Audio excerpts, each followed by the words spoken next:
तर रामकृष्ण हरी मंडळी, आज आहे ना आपल्याला महत्त्वाचं काम होतं. आज नेमकं गणपती पण बसणार होते आणि आपलं काम होतं असं, आपण स्कॉलरशिपचा फॉर्म भरला होता. ते डॉक्युमेंट जे होते ते व्हेरिफिकेशनला घेऊन जायचं होतं. मग काय हाती घेतलं, काम पूर्ण करण्यासाठी निघलो रात्याला निघलो. रस्त्यात पोरं भेटले.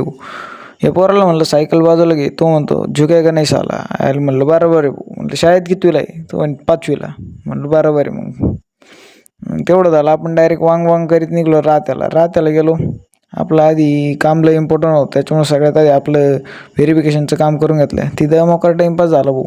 मोकार त्यांनी सगळे कागदपत्र पाहिले. त्याच्यानंतर आपण घरी येत होतो. तर घरी येता आपल्याला पाऊस, म्हणजे मी घरातून बाहेर निघलो म्हणजे काळ्यावर ढगातून पाऊस पडायला चालू झालाच म्हणून समजायचं. मग काय व्हावं लागलं वल्ल. आणि पावसाचं वातावरण असतं आणि रात्याला पाऊस चालू, घरी काहीच नाही.